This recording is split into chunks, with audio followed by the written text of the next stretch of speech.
Dan, it's great to have you on. Thank you so much for joining us. Happy to be here. Thanks for having me. We talk a lot on Vibes Only about how the polls are broken and our listeners find them really frustrating. So, can you just like orient us a little bit around why are the polls all over the place this year more than ever? Sure. Well, there's a couple things. One, the reason the polls seem all over the map is this is an unprecedented election. You have two candidates with 100% name ID. You have a president running against a former president.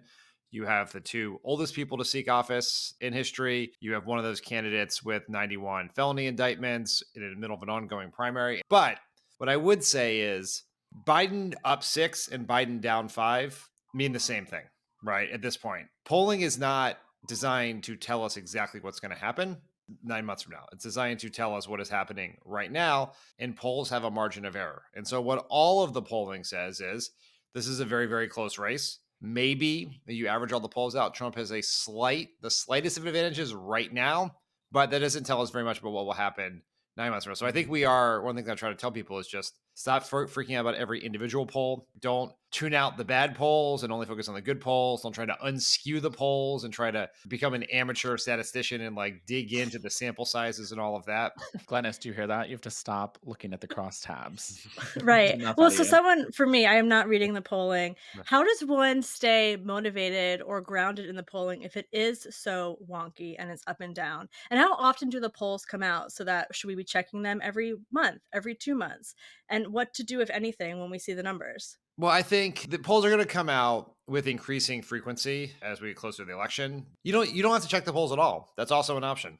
You can feel totally free to not look at them, Yeah. right? Just accept that it's going to be a close election. You're going to have to do a lot of things. You have to work. We're going to have to work hard to win the election. Campaign polls are useful, right? They tell Democrats, the Biden campaign, what voters to target, what messages to use, what states to spend money in, what states not to spend money in. For those of us who are not working on the campaign, all the polls are is emotional management. Mhm. Hmm. Because we thought Hillary was going to win and Hillary didn't win, we felt even worse about the fact that she didn't win. But is that really why? And then the Biden thing, we all thought Biden would win easily, and then it was an incredibly close election because the polls told us that. But maybe we would have felt differently about that election if the polls had just said it was going to be tied and then Biden won by Mm. 50,000 votes. But because we thought Right. we wouldn't have to sweat the election night, we won this emotional roller coaster. So if you don't want to look at the polls, don't look at them. It's not a requirement for participating in our democracies to look at the polls. Right. But for It's most not people, required reading. right. For a lot of people, they can't avoid it. Right. They want to know what's happening. They're very anxious about this election. They want to be told it's going to be okay. They want to know how to prepare themselves for what may or may not happen. And for people like that, and I'm one of those people, my advice would be, like I said, don't forget about every individual poll. Look at all of the polling, right? And 538 has a very good polling model that sucks in all the polling, weights it based on historical accuracy and a bunch of other factors that are too complicated for me, and just spits out an average. And that's kind of gives you Mm. the best sense of what's going to happen. But just as a reminder, if it says Trump is up 2 on Biden, that is consistent with a race that Biden wins. It's consistent with a race Mhm. Trump wins by 2. It's consistent with the 2020 election. It's just they're not. People really have become to think of polls as predictive measures, not snapshots in time about what is Mm. happening at that moment. And you also mentioned in your piece that there are two groups that are particularly difficult to reach, independents and young voters. And given that the young vote count, I believe it's like 18 to 29-year-olds this Mm. coming election is about 54 million Americans. And the polling we do get from that group is often inaccurate. Do you think we should be reconsidering how we poll altogether to reach the youth vote, or kind of just take that for what it is and, weight it in a certain way? This has been the question that people have been wrestling with for decades now. When everyone had a home phone and they were home all the time, Right. there was a way to do this that made sense. And then as people started transitioning more and more to cell phone only, and cell phone only was largely younger people were Hmm. not getting captured. Now you have the combination of most people are cell phone only, most people have caller ID, and and whether it's Hmm. Apple or Samsung are screening their calls for them. You're talking Right. to the queen. Glennis is the queen of do not disturb. Hasn't Yes. hasn't answered a call in years. Yeah, I wouldn't answer a call from a unknown number ever, right? No. And so they've mixed in all kinds of other ways to do this. There have been some that are done by text. There's There's internet web panels you do. People are finding a mix of cell phones, landlines, internet panels. Some pollsters use what is called random digit dialing, which is they just start dialing phone numbers. And then you get them and you ask them a series of questions like, are you a voter?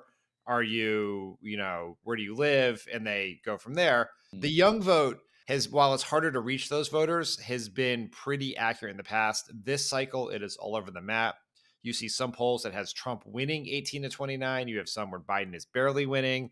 Mm, In one of the polls that came out that showed Biden up recently, he was up 23, which would be very good because he won 18 to 29-year-olds by 24 points in 2020.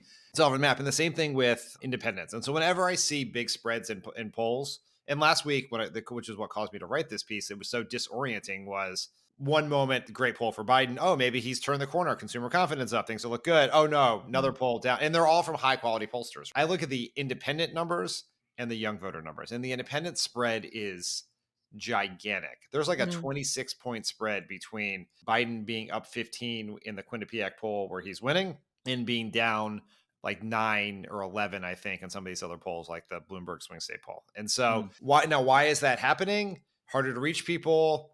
People are more and more people are identifying as independent to pollsters because they're mad, even if they are not registered independents, right? The Yeah. pollsters just Yeah. asking you, are you Republican, Democrat, Independent?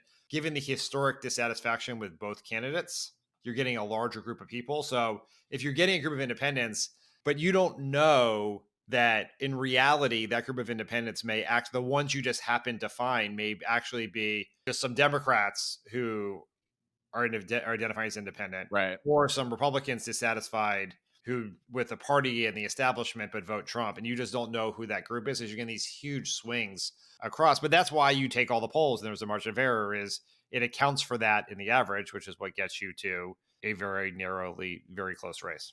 Super so if you're helpful. yeah, a Gen Z or millennial listening, answer the phone. It's gonna Yeah, help. yeah. Answer the phone, respond to the email about the web panel or Yes. whatever it is. Yes.